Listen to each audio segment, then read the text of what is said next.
Okay, it is 10 o'clock according to my computer. I will call this meeting of Seneca County Commissioners to order for Thursday, June 10th, 2021. Please join me in the pledge. I pledge allegiance to the flag of the United States of America and to the republic for which stands one nation under God, indivisible, with liberty and justice for all. Thank you. Commissioner Paradiso, would you like to lead us in prayer? Yeah, thank you.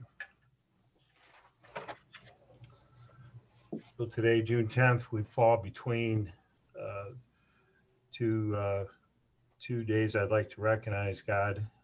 D-Day on June 6th and Flag Day on June 14th.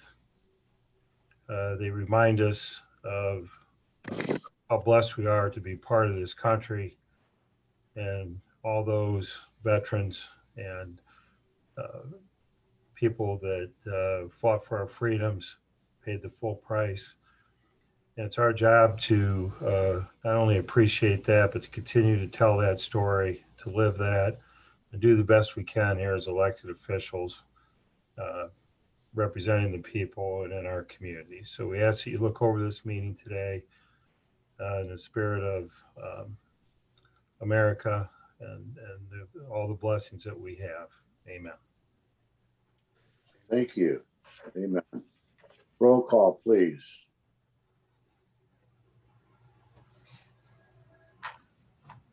Commissioner Kirschner, Here. Commissioner Paradiso, Here. Commissioner Schroff. Here. Okay. I will accept a motion to approve the digital audio video recording of our previous board session from last week, June the 3rd.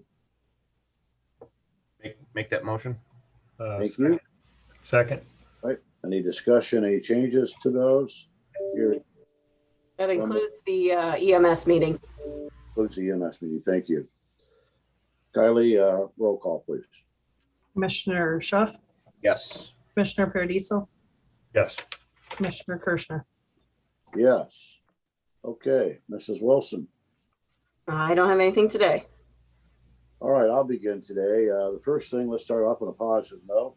We have a young man from Mohawk High School who was able to accomplish a school record and also won the state pole vault championship, Zayden Fry. We would like to offer our sincere congratulations to him, and we'll put a letter together congratulating him. 14 foot 6 inches. My goodness, that's a long way up. So Zayden, congratulations. Mohawk High School, congratulations. As I understand it, this young man is only a sophomore. Tim, is that what I understand? Yeah, that's correct. Pretty incredible. Yeah. This year was his first season on varsity, and he's already winning a state title. So interesting to see if he can even beat that 14-6 in the coming years. So he will literally and figuratively looking for taller heights, right? So he could probably hit the viaduct down there in Tiffin that all the trucks hit all the time. He could clear that. That's pretty impressive. Yeah, that might be that's right. I think that's exactly 14 foot 6 inches. That's right. Okay, so that's a real positive thing. And these young folks that are representing Seneca County, we've had a state wrestling champion and we've had girls volleyball champions, and we're very proud of them. These are the folks that will be sitting in these chairs at some point in the future. Just got to figure out a way to keep them in Seneca County. The second thing I'd like to talk about is Secretary of State's Board of Elections Summer Conference. A number of us went down to attend that. Our PR guy, Jimmy, was there. Jim Fruth, the chairman of the Board of Elections, Jim Ehrman, Lori Ritzler. I'm going to forget some folks, I'm sure. Jim Klein, Nancy Grandillo. But we were recognized twice. The first of which was the fact that Lori Ritzler was named Democratic Board of Elections of the Year, Director of the Year, which is just a wonderful honor, again, out of 88 counties. And we were selected to be on a panel, 3 counties out of 88, to talk about the cooperation between the commissioners and the Board of Elections. 3 different sized counties, So Sonic was recognized for that. So it's just always good to know that we're doing things in a manner that other people look at and say that's the way things should be done. So all of that congratulations falls on the Board of Elections for their hard work. Amanda, Brian, Jim, Lori, thank you very much for your hard work and the transparency and the efficiency through which the elections have worked the last few times. We expect nothing but good things from you guys in the future. So thank you very much. Commissioners, I don't know if you want to add to that, but we'll go on from there. Commissioner Paradiso, what do you have for us this week? Yeah, just to echo what you said, I'd like to personally congratulate Lori, and she's just been so helpful to me every time I've needed anything, and it's an honor well deserved. So congratulations, Lori. Just a few things. I been fairly busy. Can you hear me? Yeah. Yep. Okay.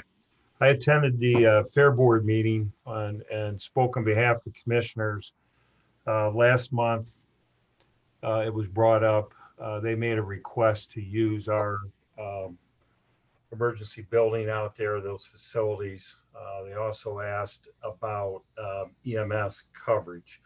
So I discussed this with Ken Majors and Stacy, and basically went back this week to the Fair Board and gave them the news.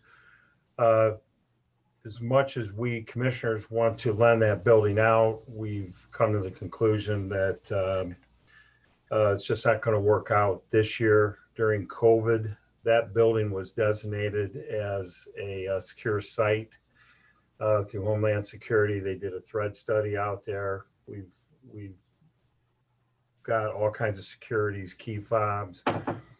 So that building has taken a different life of its own over the last year or so. So with all the things that are in there, and it just didn't work out. So the Fair Board was disappointed but understanding. I just want the two commissioners to know that I went to the meeting, we had that discussion.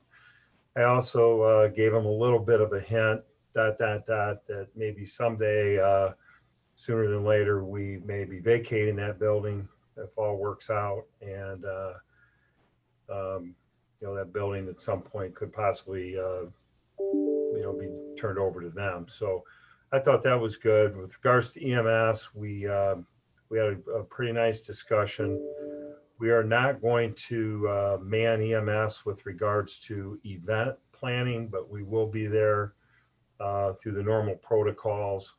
The echo unit, if someone gets hurt, etc., we're there. But we're not going to take a unit and designate it to an event, pull it off service, that kind of thing. We're just too thin to do that. We had a nice discussion there. They understand. They thank me for coming. I think in the future, what would be helpful is we start having these conversations way ahead of time before the fair. But with COVID and everything, even going into this year, it's been a tough decision year. So I just want you to know that we spoke, and it's maybe not what we all had hoped, but I think everybody on both sides understands. So that's that. Last night I went to Jackson JLB EMS district meeting. Representatives from Bascom were there. Ms. Franker, Mr. Klaus. They had a lengthy discussion about, for lack of a better description, taking advantage of the opportunity to participate with two of our paid people on that side of the county. Thought the meeting went very well. Bascom meets on Monday to hopefully finalize everything. So that would work out great, where we'd have two paid EMS people in the Bascom squad, and we would need to work out the details yet, but we'll have two paid people over in AVR Bloom Scipio. So they're all hired, they're here. We just got to get the contracts, get them deployed, get the schedules. those things worked out, and I feel like we're making progress. Ken's on vacation, so we'll talk next week when he gets back, and that's a very positive step, and shoring up what we have and then working forward for the big picture. So I want everybody to know that. I'm working with David Zach on a broadband discussion. I've met with quite a few people with this in regards to this topic. We're looking at putting an RFP together for a broadband study for the county. We've talked to various players. David Zach and a few others are working on the scope of this project. I'm part of that committee. And I will be bringing that back to both the commissioners for discussion here in the near future. So this is something maybe the county could do with reference to broadband, and that would be to support this study, and more to come on that as we narrow that down. That's it at this point, Commissioner. Thank you. Okay, Commissioner Shaw. Yeah, thank you, President Kirschner. Had a busy week here the past week. Last Thursday, a few hours after our last board meeting, we had the T-Sep Awards that they had. It was originally meant to be out at the amphitheater, but with the weather being the way it was, they moved it indoors to Heidelberg. But they awarded some various businesses here throughout Seneca County, Tiffin, and some of the rural areas. So it was nice to be able to attend that and kind of see what some of our factories and small businesses are doing, and see them be appreciated. Also, last Saturday here, we had Micah Hyde out of Fostoria back in Seneca County. He put on his football camp for the youth. It was very well attended. The kids really seemed to enjoy it. I know Kylie's son was there personally, and if she wants to touch on that later here, she can, because that was kind of a touching story she had. But it's just neat to see an NFL star not forget where he comes from and to come back and give to the youth. We also had a GL Cap meeting this week. Jim Jordan was in Seneca County here just a few days ago, seeing some different service groups and different meeting with different individuals. Also wanted to congratulate Lori Ritzler as well, and kind of echo what you guys said. As someone who's worked for the Board of Elections nearly every election, as long as I'm not on the ballot, just to see where we were 10, 11 years ago to where we are now, the process just really seems to improve every year. Things just get smoother and smoother. Kudos to her and everyone down at our Board of Elections. But we went from being in kind of a code red at the beginning. Now we're kind of the poster child, I guess you could say, for Ohio. So that's things are constantly improving. So that's great. Also this week, we got word, and we got a lease signed here. There's gonna be a new business owner opening up here in Seneca County. Despite everything that's going on with COVID and all that, it's nice to see the business is still growing and moving forward. I was particularly impressed with this young lady. She's actually a senior at Calvert, has a business plan, knows what she wants to do, but she'll be opening up here in the next month or so. But I'll let you guys wait to see what that announcement is. I don't want to steal her thunder, but just very encouraging. Also, Saturday, I got to take a canoe trip here down the Sandusky River with our Seneca County young professionals. We put in at County Road 6 out there by the old St. John's Dam. And then we also got to kind of check out the grounds of where the Park District just got their new land. So kind of setting up a visual, or maybe hopes and dreams of what we'd like to see that be one day. That's about all I have for now. Just as a side note, every other week or about every week, I've been getting calls from some of these energy companies that want to go through our grounds, go through our buildings, and see if we can do some energy savings. I only speak as one commissioner, but I don't know if we want to start talking or having those conversations again. But my phone's been getting blown up about once a week, if not twice a week, by some of these different companies. So I don't know if we want to engage in those conversations here in the near future, but just thought I'd throw that out there. All right. Yeah, you're getting blown up because you're the new guy. They seem to call quite often in flurries. We have looked at a couple, Tyler, couple of proposals. Nothing has really come to make any sense financially in the final analysis. But as time goes on, I'm sure we'll look at it again. Stacy, I don't know if you got anything pending with any of them at this point. Yeah, we did that RFQ at the end of the year in 2020. And, with COVID and coming up on the end of the year, we kind of postponed the review of those submittals that we received. So we'll probably get back to that soon. I've gotten a few phone calls as well, asking the status on that. And so we just gotta get those through all of those proposals again. Yeah, thanks for bringing that to our attention, and we will we'll get on it as soon as people can freely walk through buildings and not have to worry about masking up and all those kind of things. So thank you. It's been a very productive week, but that's my report. All right, thank you very much. Any additional old business, Stacy, that you're aware of? Old business, just wanted to remind everybody, our board meetings for June 24th and July 1st are canceled. So then as of July 8th, our next meeting will be in person. We still plan on doing Zoom for people that don't want to come to the office. Zoom and Facebook Live will still be available. So it's coming up quicker than we think. So I figured I better remind everybody. I appreciate that. And talking about coming up quicker than we think, the one other thing I want to plug about, and one of the big themes with the Secretary of State as it relates to the Board of Elections is our poll workers. Thank Commissioner Schuff, because I know he's been involved. I thank Public Relations Director Jimmy Flint, because I know he's also been on the polls the last three elections. Remember that we've allowed county employees to have the day to work the polls and get their pay if they decide they want to do that. And we need as many folks as possible to do that. There is some training that's necessary, but the Board of Elections can give you dates and times for that training. Volunteerism is difficult. The average age of poll workers is not decreasing. So we need to get some folks in there that can help, help with those polls, and it has to be an equal number of Democrats and Republicans. So please consider being a poll worker. The pay's not great, but you get a nice, warm, fuzzy feeling inside knowing you help your citizens out by participating in that effort. So please consider that, and we'll keep telling you about it. We'll let you know when the trainings are, but keep that in the back of your mind. It was a big point of discussion with the Secretary of State, because it's not just Seneca County, it's statewide. So thanks for that. Okay. Anything else, Stace?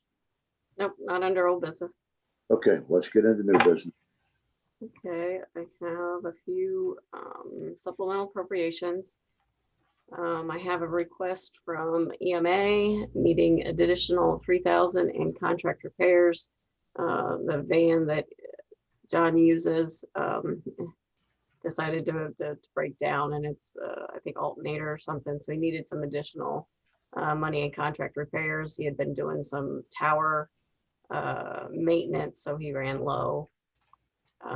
The next is supplemental appropriations. This is for the American Rescue Plan Fund number 1018. And this is just getting some money in place in various lines. Salaries, $2 million, Medicare, $29,000, PRS, $280,000, contract services, $2 million, supplies, $100,000, equipment, $500,000, and other expense, $449,840. That equals the total that was amount certified from Budget Commission. As we talked earlier, and I guess we can elaborate on a little bit, because I've had a few calls from departments. The money that we discussed at our work session to give to employees would be part of the salaries line. It was $724,000. The auditor had asked me a couple things just to make sure that we're talking about, all employees that are under the budgeting authority of the county commissioners, and that would include, make sure you guys are all okay with this, the full-time employees, part-time employees, and the intermittent employees, which would include our intermittent guys at public safety, EMS, paramedics out there. They're classified as intermittent. And this is current employees.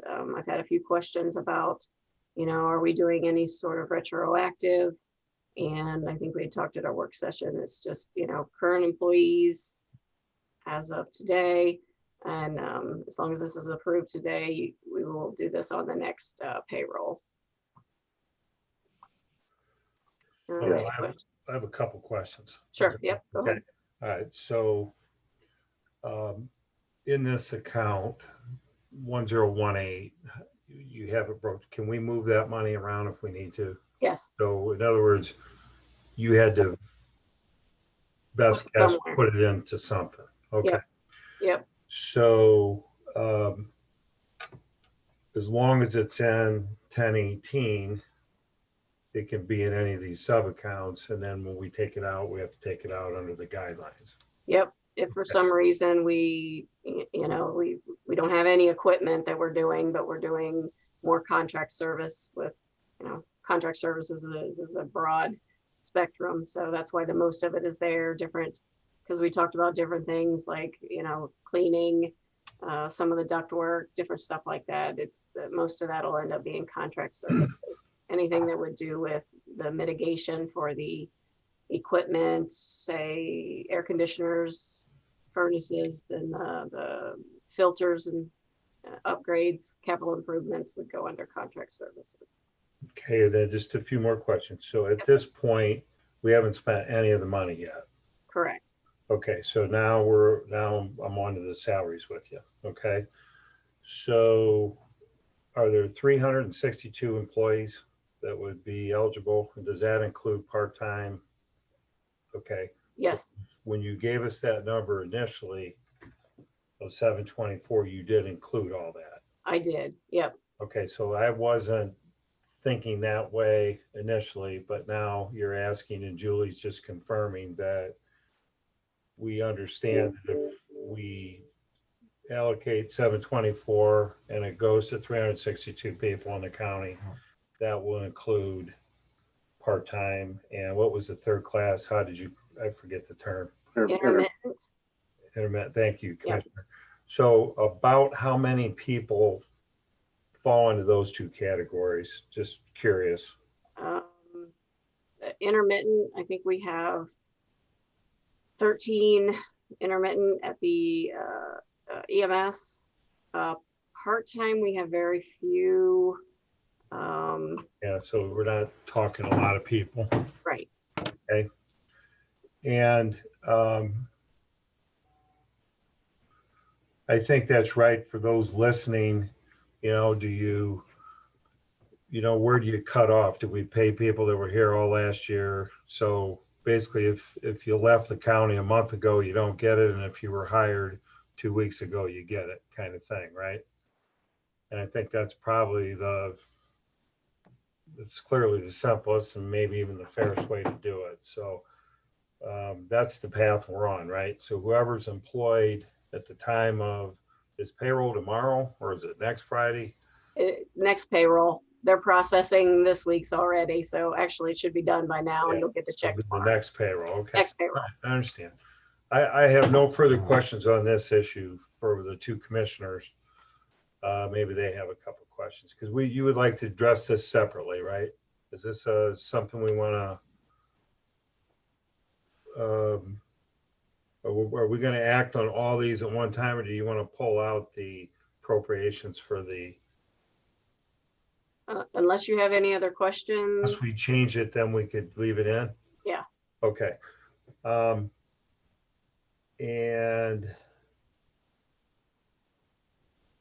okay, I'm good.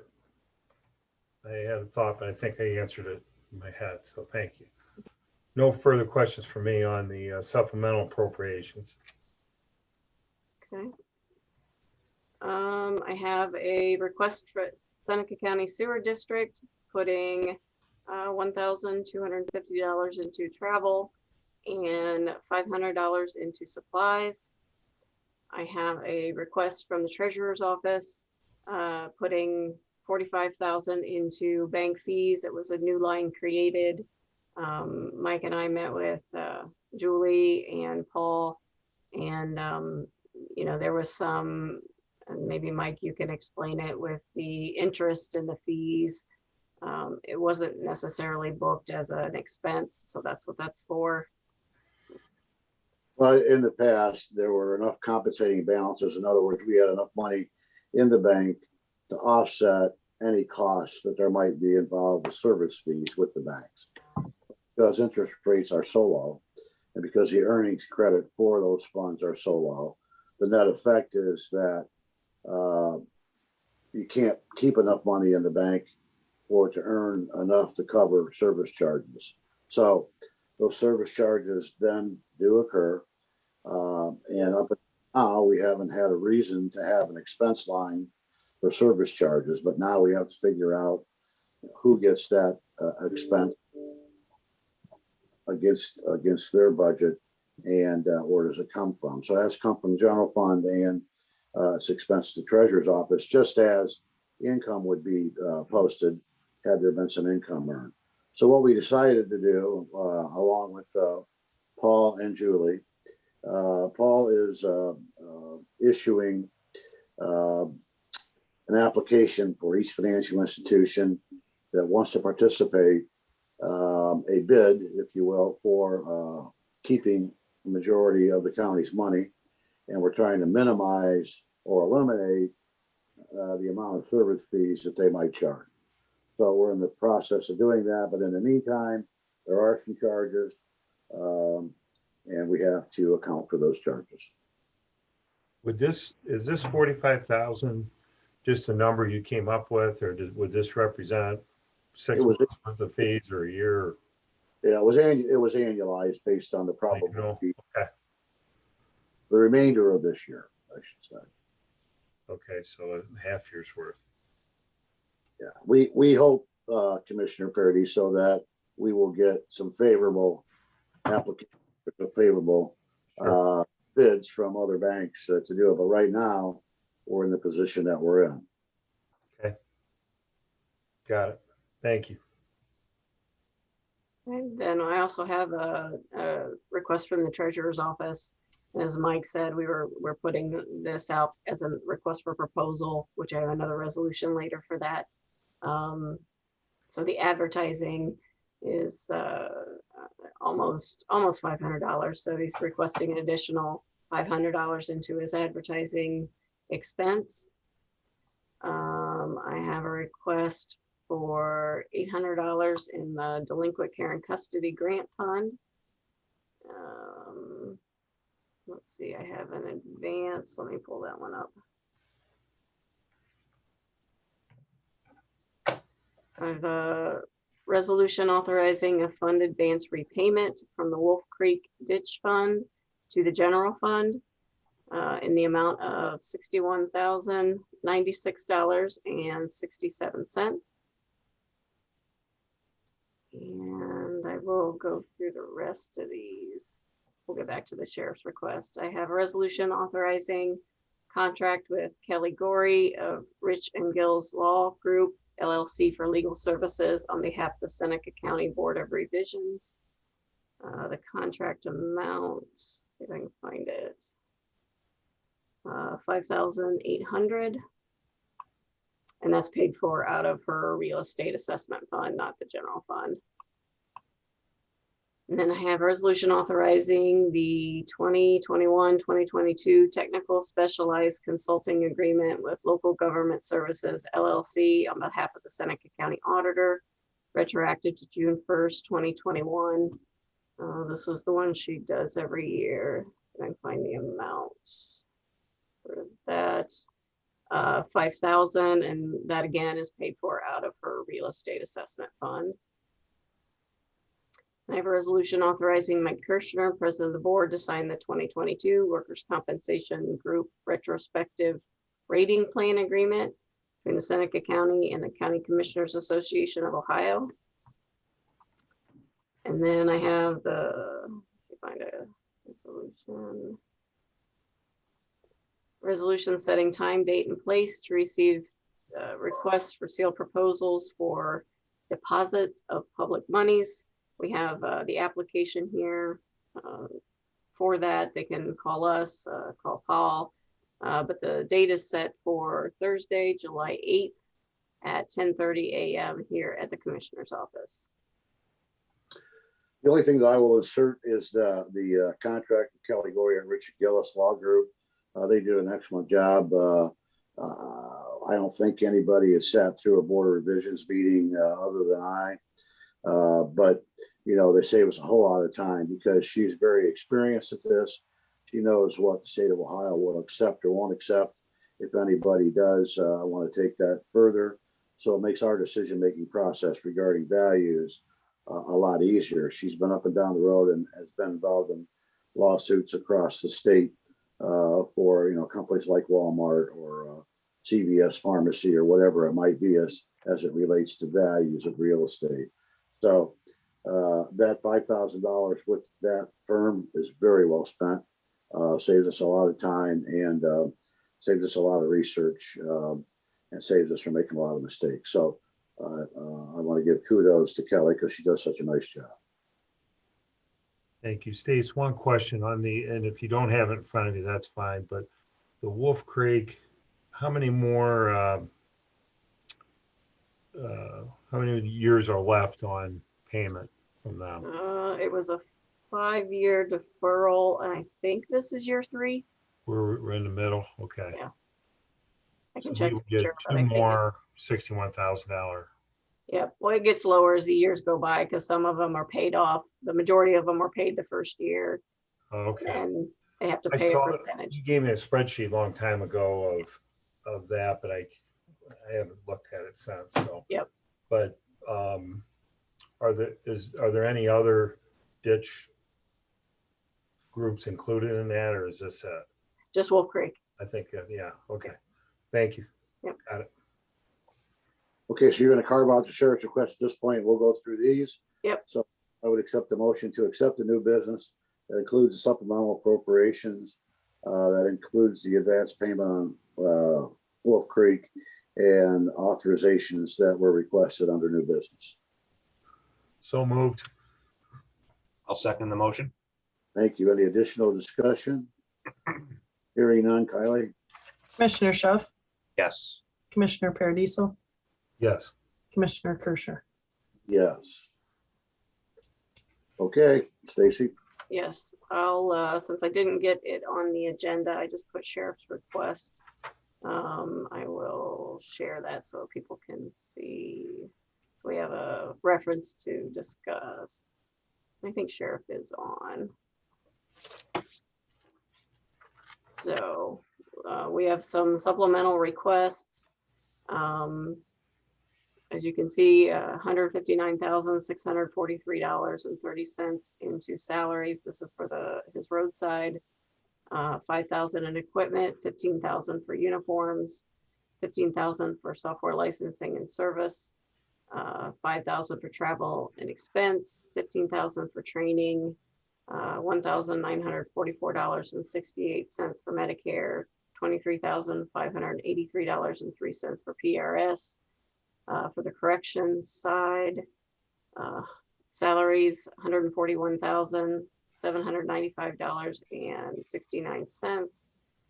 Equipment, $5,000, $20,000 for contract services, $5,000 for uniforms, $15,000 for software licensing, $5,000 for travel, $15,000 for training, and then $1,780.89 for Medicare, $17,194.80 for PRS.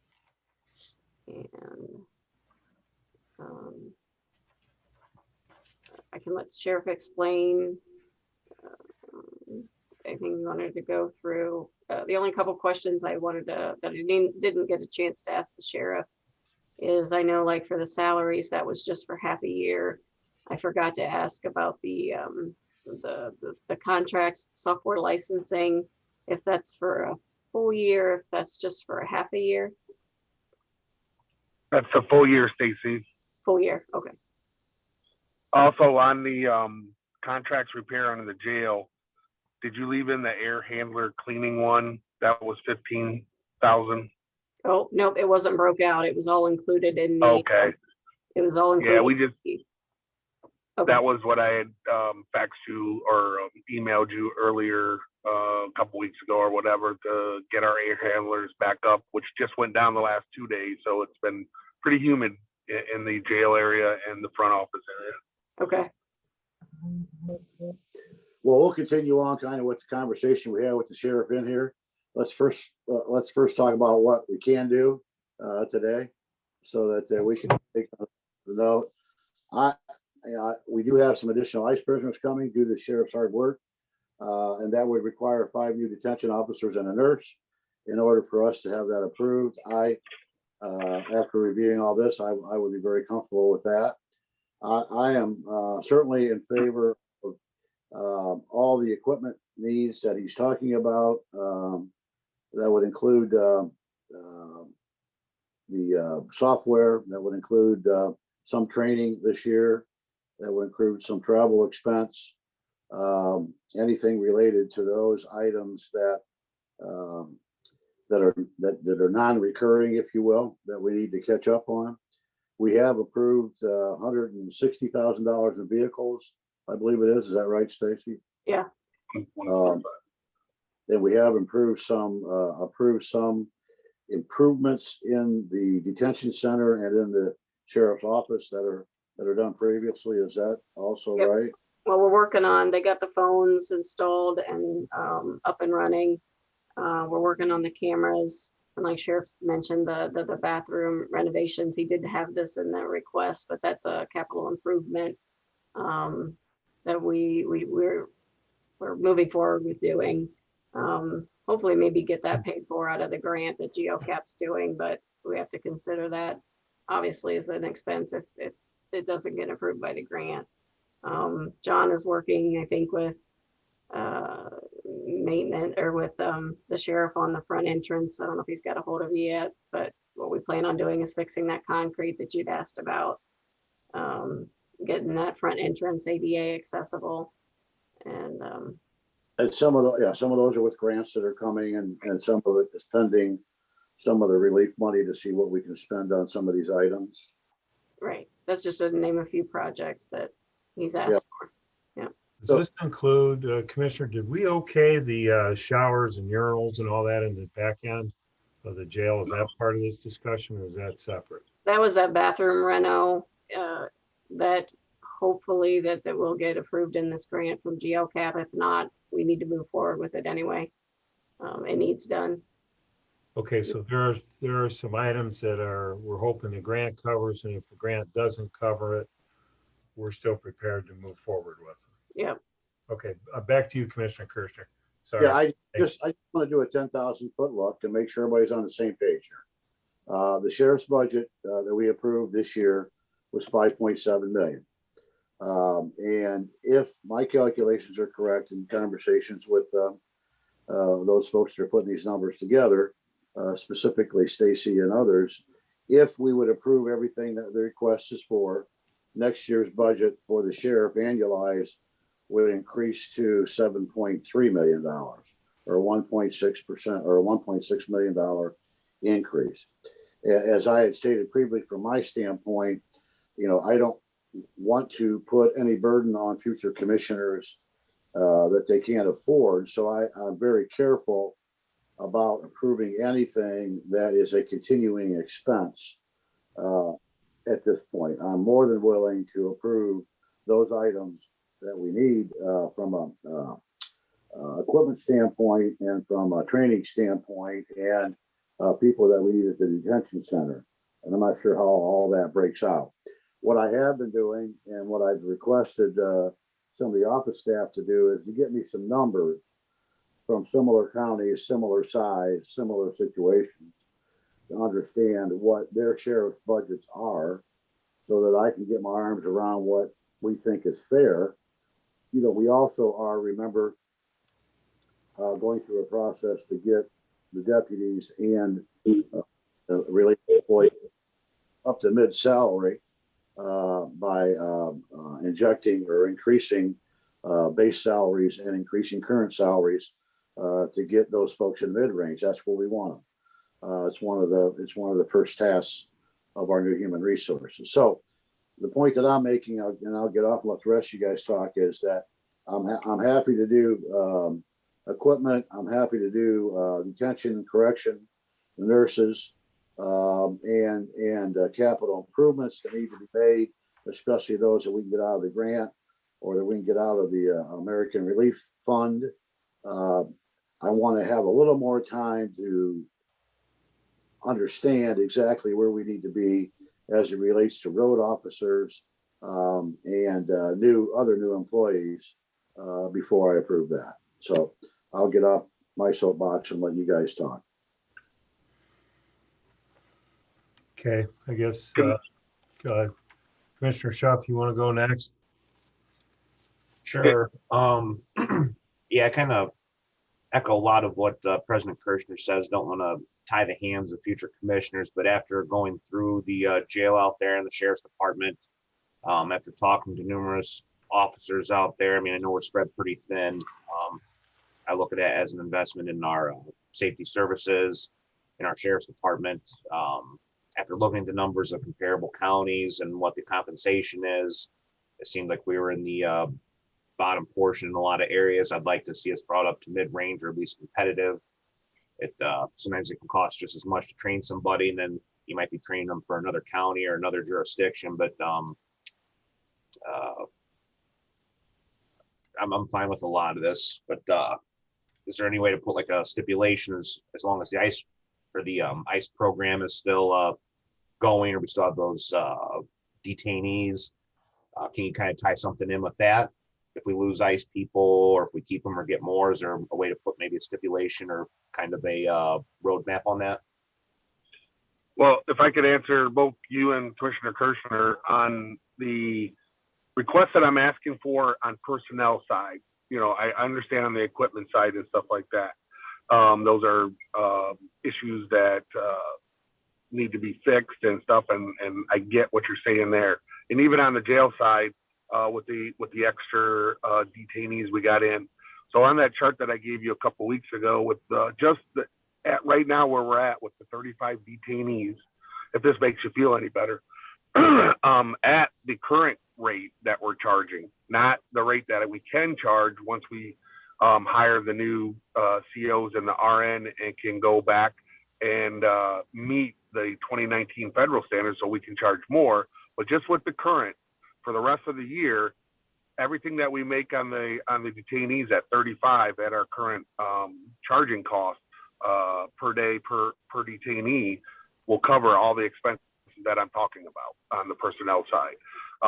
So there's really no risk there this year, or as long as we maintain that. The risk, as President Kirshner says, is moving forward. You know, do we maintain these numbers or not? But I would say that we should have been at the the numbers on at least the roadside 10 years ago. You know, having 2 deputies race around the county is a huge liability, and not only their lives, but the lives of the residents that when they go through the intersections, when they have to respond from Bloomville to Bettsville and Flat Rock to New Rigo multiple times a shift. By having more deputies on the road, that reduces that liability. It also has a residual effect on the mileage, the gas that we're spending, because the deputies will be in those areas and won't have to keep relocating themselves throughout the county. Now, if we can charge more based on what you're telling me on the jail side, then I can contact Michigan today and let them know that the open sign for the Seneca County Jail is open, and what I had said previously, those 6 to 7 that they're busing out to Illinois will come to us, and then that increases our numbers. And if we can get that higher cost yet this year, then we can practically double, if not triple, the amount of revenue that's coming in on the ICE detainees. How long that lasts, I don't know.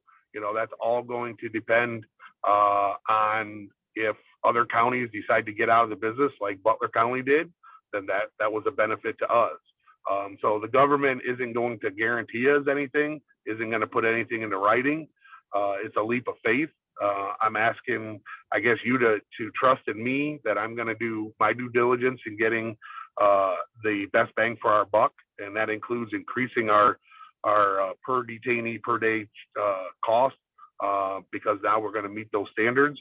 And you're giving me the tools to do that by fixing up the facility and getting us the personnel for the body count that they say that we need to have.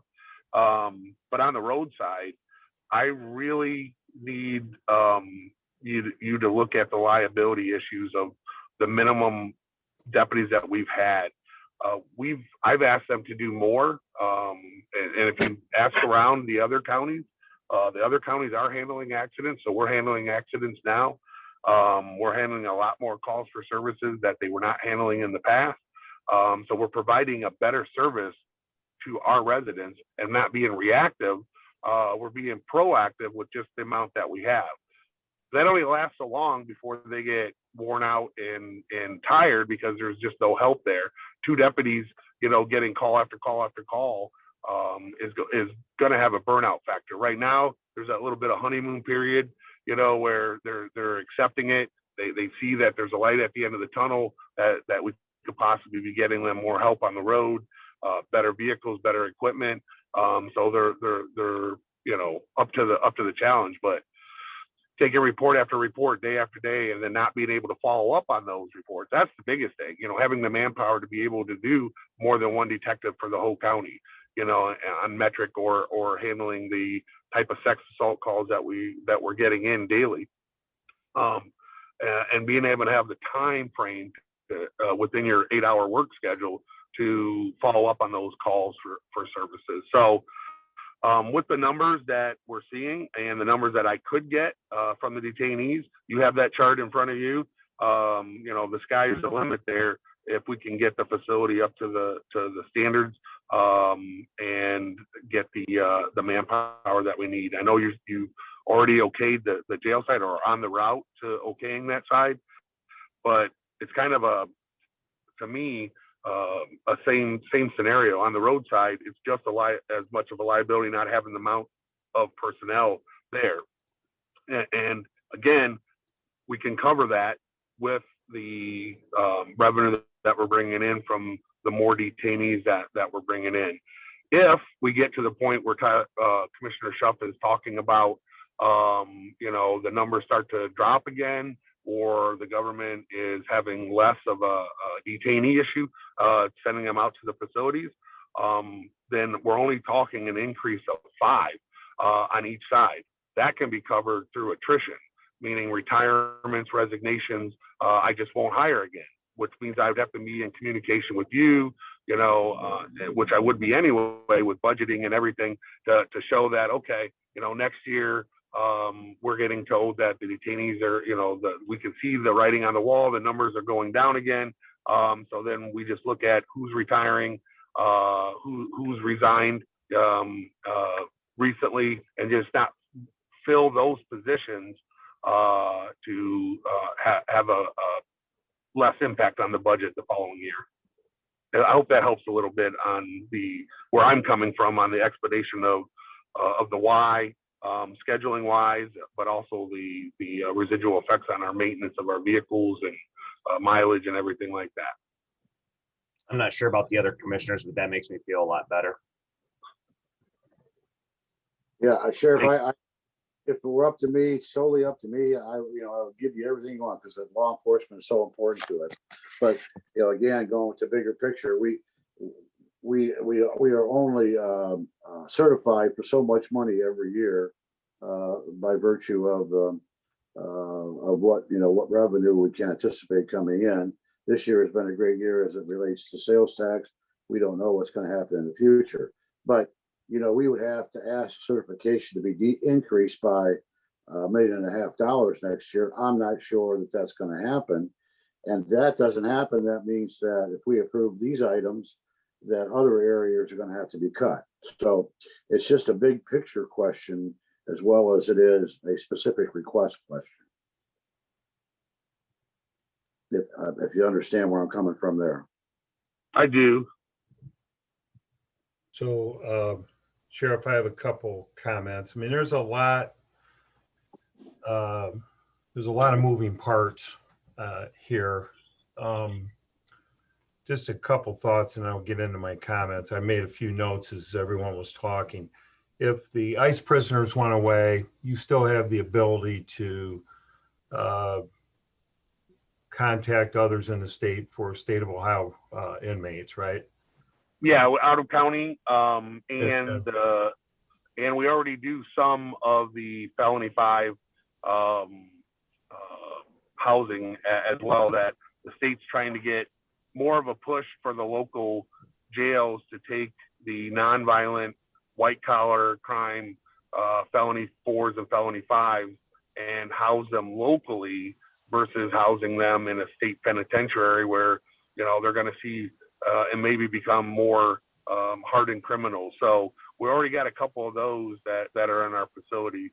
Not a lot, not like the detainees, but also the out of county ones. So any of the county facilities that can't, that are overpopulated or can't house their own, we've taken those in as well over even this year. We can certainly go out and look for more of that if the detainees go away. But the detainees are pretty much a solid source for us, have been in the past. It did drop because of the atmosphere, I guess, and the change of administrations. But now it seems that some of the sheriffs have gotten out of the business, but we've maintained our contacts with the federal government, and we're kind of centrally located between all the airports. So they, geographically speaking, they seem to like our facility because of the routes to the Cleveland, Columbus, Detroit, and Toledo airports. Sheriff, would you be requesting an increase in the, like, from other county inmates that you get if the ICE increases? I think the previous sheriff kept those costs the same, like what we would charge Sandusky or Cuyahoga were the same as what we were getting for the ICE detainees. Yes, I've kind of already started, Chief Deputy Boyer, looking into what are the averages, what are the maximums, what can be done, because that's something that I'm just not familiar with. So I want to be familiar with that on what we can charge. I know some of it is set by state law, like on your what you can charge for services of your subpoenas and your other stuff. So we've kind of done a whole program since January, and to save the taxpayers' money and save the commissioners' money, you know, where we've on our phone line stuff, you know, we cut a lot of our fax numbers out. That saves some money. We're looking at our copier contract to save us money. We've expanded our CCW program to bring in more revenue there, but also just started as of yesterday, put on the Facebook page, the web check to bring in revenue to the general fund as well. So we're trying to offset as much as we can, President Kirchner, the request that we asked for, and we're going to do our part to do that. But yes, Stacy, we are definitely looking into what we can charge and what we have charged in the past, because I know that at least on the ICE side, we were the lowest of all the facilities charging. And even though I wanted to increase it, I can't until we meet those 2019 standards, which weren't in place before 2019. So it could have been increased before 2019, but it was just an administrative decision not to tackle that problem. So, Stacy, I have a question for you. I'm looking at all this, I've got a couple comments, but now that you've had a chance to put everything in, are you holding the position that this will increase the sheriff's budget by $1.6 million, and that this $1.6 million does not include all the one-time, you know, the 4 vehicles or pick something, you know, the maintenance things that we did? that's all excluded. This $1.6 million would be an ongoing additional expense. Is that what you're saying? Yeah, I had added in what he requested for half a year for these employees, and, you know, just doubled it.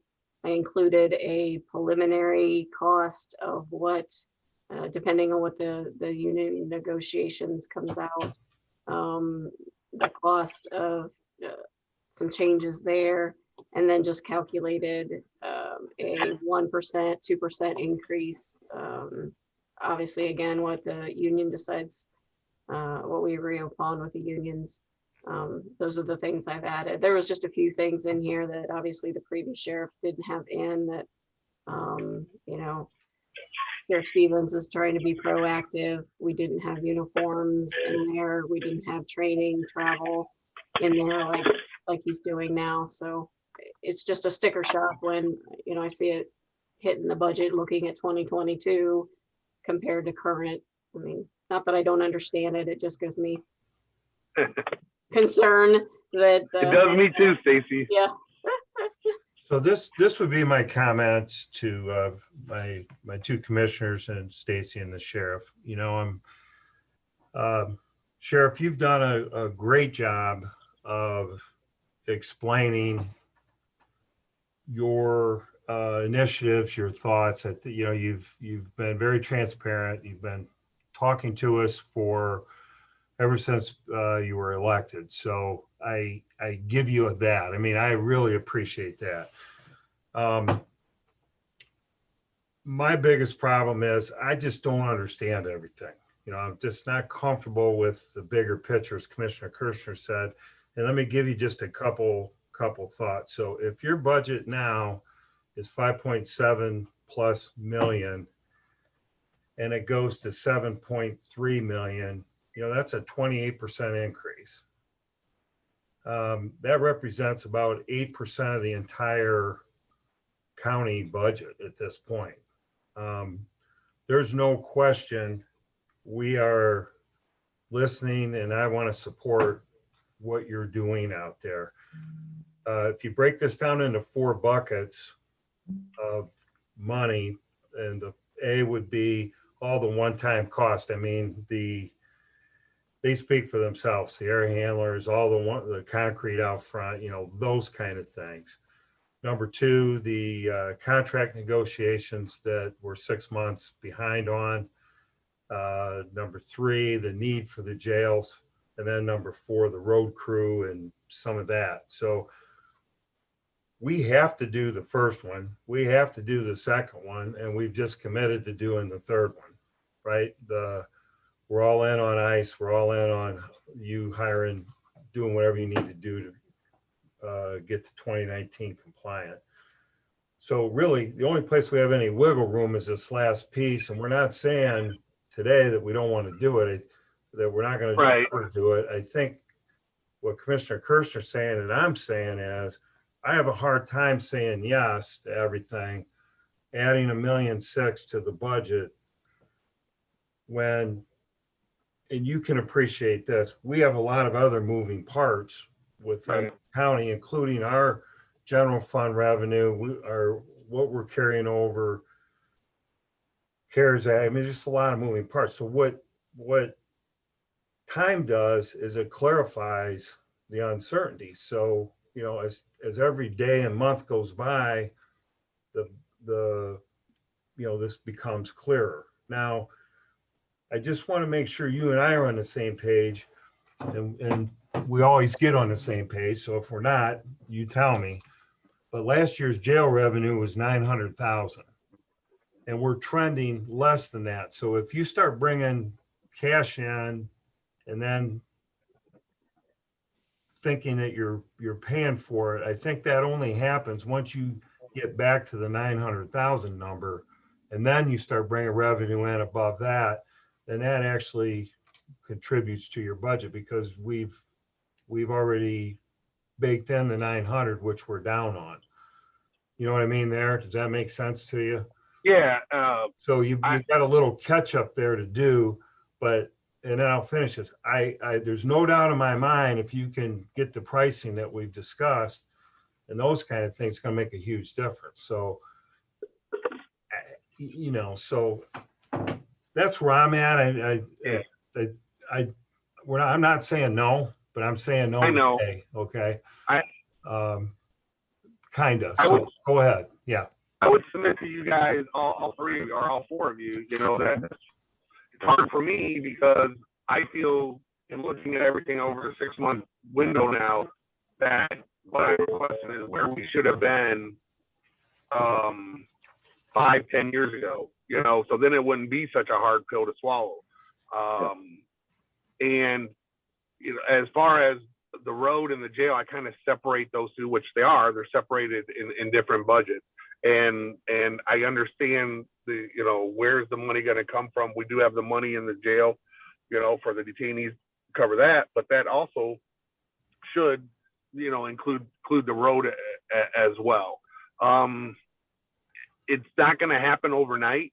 Even if you would have gave me, you're giving me the permission on the jail side, I'm not going to be able to hire 5 today and get them trained in the next 4 to 6 weeks anyway, because we're already behind from the resignations that we had prior to the end of the year and a couple into this year.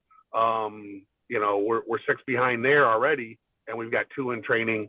And so it's going to take time to get up to speed on all of it, even if you said yes to the roadside, you know, to hire a person. We have a dispatcher that we're trying to hire to get back to the 6th spot, let alone the 7th spot. And we have another dispatcher going out on FMLA for a few months. So we're always seem to be behind the 8 ball on getting the personnel into place. So the cost, I guess, wouldn't be initially today what we're requesting, because it's going to take us several months to get up to speed. And the longer we wait, and I understand what you're saying, Commissioner Paradiso, for the time thing, but if we wait till October to make that decision, then that's just going to put me into next year on hiring the first person or the second person. So it's kind of a different story when you got the training factor behind the hiring procedure, where they don't immediately just start and count towards your scheduling. They have to spend on the jail side 4 to 6 weeks in training, on the road side and on the dispatch side anywhere from 10 to 16 weeks in training, depending on their experience. Are they coming right out of the academy, or are they just a civilian coming over for dispatch, and then we have to train them from scratch? So that's why I'm in such a need, especially for the enforcement captain side, to take control of the road so that Chief Boyer and myself can, you know, not be so pulled in so many directions, that they can take charge of that division and start doing the things that need to be done in that division. And then we're not spending some of our time and attention away from the other areas that we should be relying on administratively. So there is a lag factor when you talk about hiring stuff. Not all 5 correction officers or all 5 of the deputies and the 1 dispatcher will be hired immediately. And it may even be, especially on the correction side, in the next year before we even get fully up to that number that for the 2019 standards, unless, you know, now that the government's going to rescind the unemployment thing, people are going to start applying more. So that could be a factor too. But then we have to still can only train so many a shift. Even doing 2 a shift on day shift and afternoon only puts us at 4 people over that 4 to 6 week period. And that's the max that we can train on the jail side. Hope that helps a little bit more. Yeah, I guess the other thing is, you know, you and I talked a long time ago, and you just guessed. I'm not holding you to this, okay? Mhm. But I tried to pin you down on a number, and in my head, I'm thinking 600,000-700,000, you know, is kind of a number, and now it's 1.6 million. So that, I mean, that's a leap. I'm not saying you don't need it or you haven't made a case for it, but so we're now, this whole COVID, our revenue, our expenses these last year and a half is it's it hasn't been a normal pattern, right? Year over year pattern. And I just got to get a little better handle on our revenue. I think right now we're certified. What's our budget certified? We were at 18.5, Stace. Are we still there, or have we increased it, or is that where we're at? Yeah, I don't think Budget Commissions has increased our general fund at all. Okay, so Sheriff, we're at 18.5 now, certified revenue, and we spend it all, pretty much. So we would have to go into 2021 close to 20 million to, right, Stace, if we were going to add this 1.6 million to it. We've already added of the 1.6 million, at least in process, we've committed to maybe 1 million of it. Right? Right. So I just think, what I'd like you to do, Sheriff, is let's talk about this again in a month or two, even, maybe not 6 months, but let's try to just take a step here for a minute. That'd be my proposal. Approve everything we've approved and just give us a chance to level out and for all of us internally at our office to get comfortable, because I'm not quite there yet. Well, we would need to have, I would suggest two things. Yeah. One, we need to take some time after this meeting, pull out all the items here that we want to approve. I mean, that's Okay. so the sheriff knows where he's heading and what he has approved and what he can spend. Second part would be to sit down and meet with sheriff one more time. Part of this 1.6 million is not sheriff imposed. And by that, I mean, we agreed that we would bring people up to mid-range. Okay, so that was something that that the commissioners had said we need to get this done. So we need to take that number out of the equation. I mean, it's still going to be there as a gross number at 1.6, but we need to take that number out because that's not the request. That's part of what we feel we need to have to retain staff. So that can't be on Sheriff Stevens. That's got to be on us.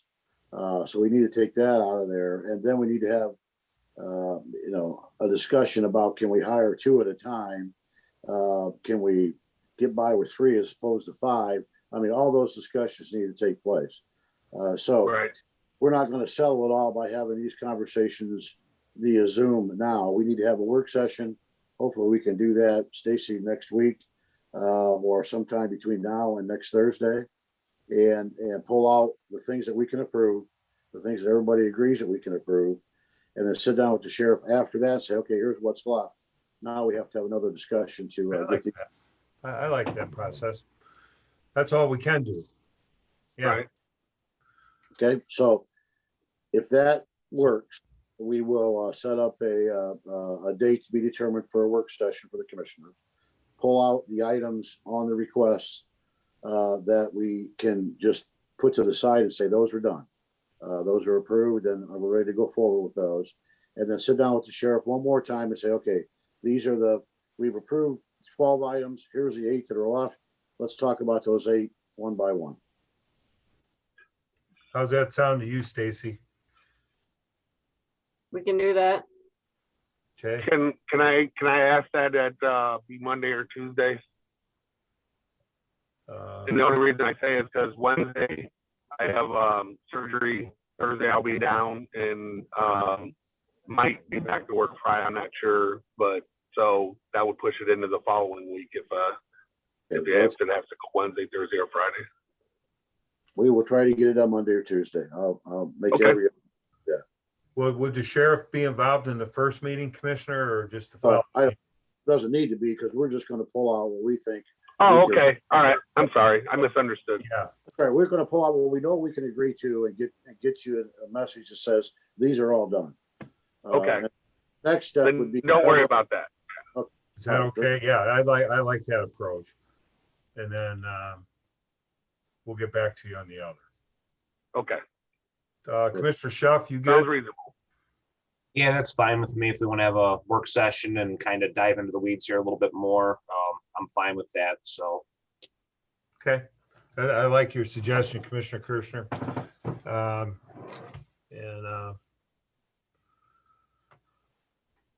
so we're not going to take any action on the sheriff's request. We'll just kind of follow up with your summary there, Commissioner. Well, we'll promise some action for sure next Thursday on items that we can all approve. Okay, So we'll move this forward, and then the next meeting with the sheriff would be the items that are left to try to break those down and get, as Tyler said, a little more into the weeds and understand what we can approve for him going forward. Okay. Thank you. you're making progress, Sheriff. Yes. Thank you very much. All right. Very good. So, any other new business, Stacy? No, but I do got one bit of old business I forgot. We had initially set time and date for some a bid for Crossway for today. And right after our last board session, the architect engineer had asked for an extension, and Derek had reviewed the Ohio Revised Code, and they can ask for that extension. So that bid will be next week. They had already put out the notice. So Okay. I just wanted to remind, or just bring everybody up to speed, since that happened right after the board session. There were some addendums that need to be made, but the advertisement had been put out and it pushed back a week. So those will be next week. Okay, very good. Thank you for that. Okay, so the time has come for public comment. Jimmy, you want to make your announcement? Sure. So if you'd like to come forward during public comment and you're on the phone line, you can hit *6 to unmute. Otherwise, just hit the unmute button there on your screen and come forward now. I would like to make a quick comment. Today is my grandson's birthday out in Colorado, Will. And so happy birthday, Will. He's 9. And I just wanted to wish him happy birthday. Okay, so he'll pick up Grandpa on Facebook on that one. That's a good thing. That's good. I have something. I had a question for Stacy. I don't know if something like this exists or not. This is a form of a question and also a little bit of maybe an idea. I know, for instance, here, like in city government, county government, we have that govdeals.com where if we need to unload a old sheriff's vehicle, a alley paver, old computers, you got that kind of website for governments to get rid of and maybe make a couple bucks off of obsolete equipment. But somebody brought up a question to me a few months ago.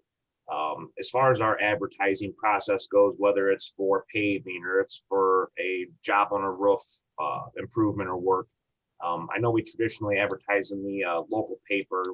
And what other outlets do we use to advertise for such jobs? We're required to put it in the paper with the largest circulation in our area. If it's any construction jobs, the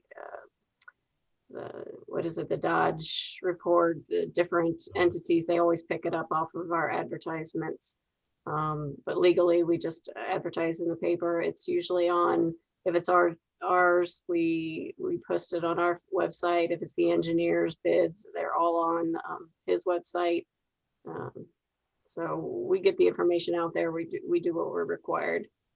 Gotcha. I guess with that being said, it's no fun when somebody misses out on a bid, or if we could have got a lower bid, or if we could bring more people or options to the table. But I don't know if this would be a question for the County Commissioners Association of Ohio, but just an idea I had. I don't know if they could design or set up some sort of page for governments, kind of like the gov.deals, but one source you can go to.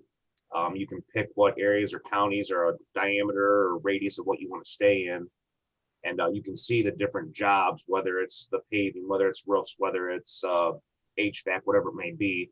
I don't know if could we talk to some of our representation at the CCAO to maybe create a website where you have a one source. This summer Attica's looking for boom, boom, boom. Seneca County's looking for bids on these things, this sort of process this summer for winter. Just kind of a thought I had to maybe draw more bids in, make it easier for the businesses. Be kind of nice to have like a one-stop shop, but I didn't know if anybody had any thoughts on that or ideas or leads of people we could talk to. You know, most contractors know the government process and they know where to find the information, but we can always research it, look into it. But we do get bids from out of county. We get a lot of bids in county. So I don't know we've been missing any, but we can see if they have any suggestions. Yeah, you can call down there, Tyler. I think this is where we have the younger commissioner coming in, and your generation, and you know, you go about things differently, and we're in that transition in the world of how things happen. So I think that's an interesting concept. You know, I think it's a great idea to call down to CCAO, and Is there something that the city does different? but that's how it works. It wasn't necessarily the city. I just know sometimes I've talked to people in the past and they maybe didn't know that something was coming up for a bid or wanted to bid on it. And I think the more bids we can get, and especially if they're more aggressive, it wouldn't hurt. But might just be nice to have one source where a company can go to a site or whatever, see all the different entities, whether it's village, township, county, cities, set a radius, and they can kind of have a one-stop shop. It makes it easier for us, easier for them. But just a thought I had throughout the last week or two, but didn't know what all of our avenues were as far as advertising goes. But if you're a roofer and you have a sales department or somebody, you know, looking for bids, they're going to go to the papers. They're gonna, like Stacy said, you know, they're, but times are changing. So yeah. Just an idea. Yeah. Okay, anyone else out there with any comments today? Good morning, everyone. Hallie from the Extension office here. How are you guys? Good. Hey, Tony. Hi. Happy birthday to your grandson. Yeah, thank you. Yeah. That's awesome. Great. I just wanted to give you guys a brief update from us. We are all back in office all the time. So you guys are welcome to stop by and see us. I'm going to be a bit more out in the fields this summer. We've got a bunch of research trials going on, trying to monitor invasive pests, not just for some of our field crops, but then also for some of our vegetable crops up by Old Fort. We're working with hack farms and reams and all kinds of good stuff. So I'm getting to do a lot of windshield time this summer that I'm excited about. The farmers market is going really well, guys. Audrey had posted stuff in the chat that we have market this Saturday. It is growing substantially. I believe we have about 29 vendors signed up for this Saturday. Our last market day, it was cold. A lot of the vendors almost got blown away off the street, but we still had a really great day. We had, we're with our market bank program, we have somewhere around $700 on any given market day that we're bringing in additional funds that we would not have normally have brought in before having the market bank program. And even at that, that's very early in the season. And I think that number is going to grow. So we're really excited about that work. Please pray for wind and for the rain to go away. There's a lot of water standing out in fields right now. A lot of producers trying to get some hay made right now and get corn side dressed. So be aware there will still be farm equipment out on the roads, maybe some ammonia tanks on the road, those sort of things. So please be careful, everybody, while you're driving. From my counterparts in my office, the SNAP-Ed team is completely back. They're doing programming again in person. So they're back here in office. And then 4-H is very busy and active right now. They're about to go get shipwrecked, on Kelly's Island for 4-H camp. So they have almost 100 people going to camp next week. And it's going to be a great time. They're doing all kinds of planning right now with counselors and their adult staff and their campers. So they're going to be up at Kelly's Island next week, which is always a ton of fun. And then they'll also have Clover Bud Camp coming up at Meadowbrook Park on June 29th. So yeah, lots of activities going on here. very busy, but feel free to stop by and see us now that we're in office. And if you've been dying to meet with us on farm or in you guys' office, let us know. We'd be more than happy to come out and see you guys. Well, thank you, Hallie. I paid attention as soon as you said invasive pests. I thought you were talking about the commissioner. Oh, that was a good one, Mike. Not quite. I think that the trapping for those, maybe a giant butterfly net, or I don't know. Me running around town trying to catch you guys. But Hey, thank you for that update. Appreciate it. Thanks, guys. Okay, so I think Audrey's out there yet today, I'm sure. Hello. I love having the pleasure to follow my friend Hallie on these. Okay, so real quick, in response to Tyler's comment, I dropped a link in the chat there. There's an office at the state of Ohio through their Office of Small Business and Entrepreneurship called PTAC, or the Procurement Technical Assistance Center, and they have resources to help businesses win government contracts. So there might be there's a great video right on their homepage and things like that. Maybe, be something that Jimmy could share or something like that to help get the word out about winning government contracts. But there's a lot of great resources there for Tyler's comment, so you can check that out. Just a few, did someone have a question on that? Okay, just a few updates from T-Sep today. One, thank you so much to all of you on this call. I see a lot of you who were faces at our annual meeting last week, so we really appreciated that support. And even though we had to move the venue at the last moment, it worked out. So thanks for coming to that. You can see some of the content, some videos for the awards that we handed out that Tyler mentioned, as well as some of the content from what was announced and reported at the meeting on our website, right on our homepage. And the advertiser also covered it nicely, so you can find that on the Advertiser Tribune's website too. Also wanted to remind you all that the position here that's open at our office for operations coordinator or manager here at T-Sep has been open quite a while now, I think 2 months or so. That closes on Monday. So if anyone is interested in applying, make sure you go ahead and get that application in, as it will be closing soon and we'll be starting interviewing. And you can find that on tsepsearch.com.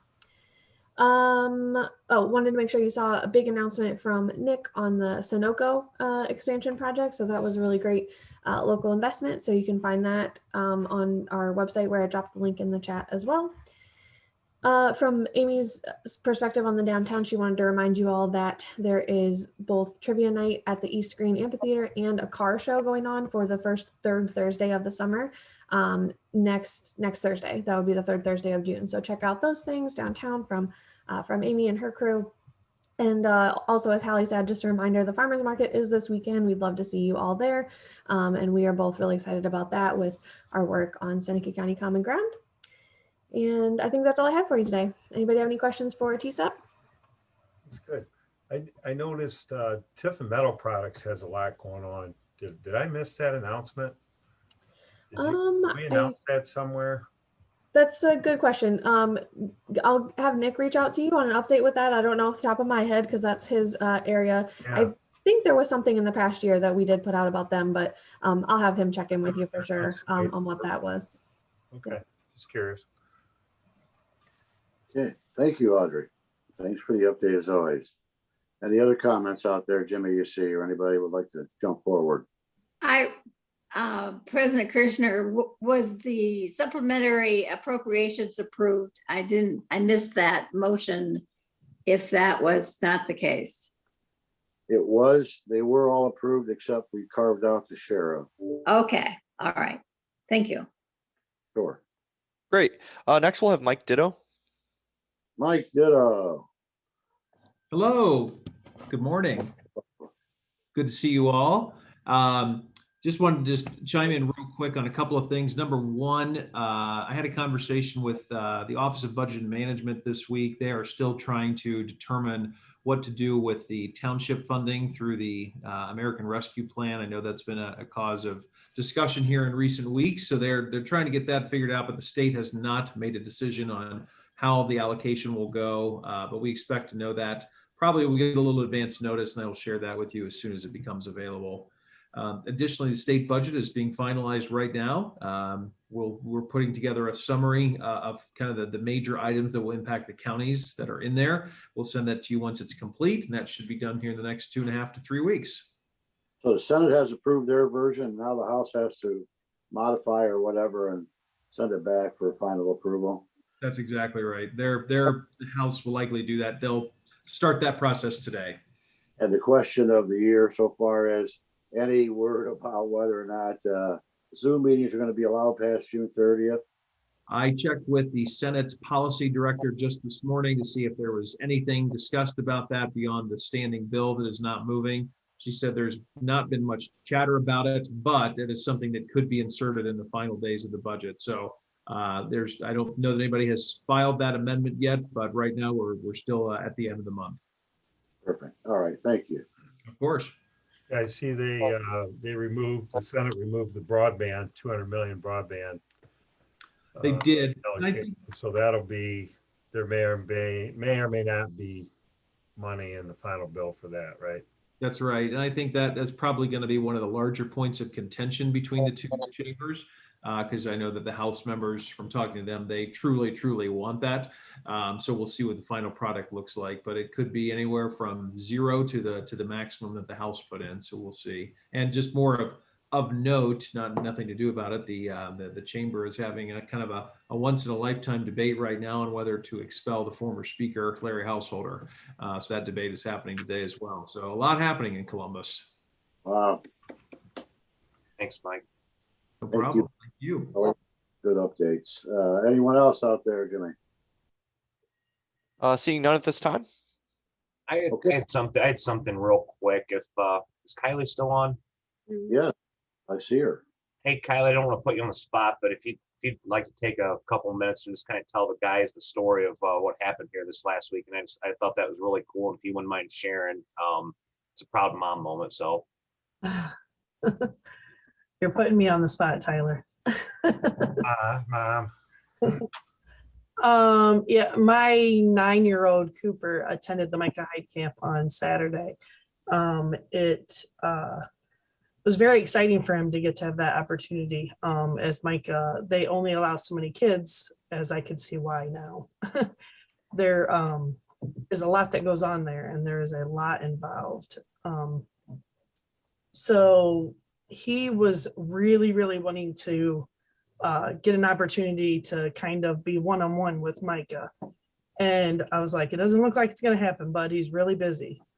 But upon getting ready to leave the stadium, I realized he forgot his water jug. And so I said, do you have your water jug? And he's like, I forgot it down on the field. So he runs down to the field to get the water bottle and doesn't come back. Upon me finding him on the field, he was cleaning the field, all the empty water bottles, all the empty Gatorade jugs. And I get down there and I'm like, what are you doing? And he's like, I just thought I'd clean the field up for these guys. Well, one of Micah's helpers was driving the Gator to clean the field up. And he said, can I take your son with me? He said, it's not every day that you see young men so willing to be helpful. And I said, that's fine. He's like, wait here, we have something for him. So they actually ended up taking Cooper to Micah's locker room, and Micah signed Cooper's shirt and gave him a football. So he was able to get a picture and be one-on-one with him. That's pretty nice stuff. That is just a tremendous story. it did it without even being asked to. It's just awesome. Well, that is a good note to adjourn the meeting on. So, God bless everyone, and I will adjourn this Sunny County Commissioners meeting today. Thank you all. Thank you, guys. Thank you.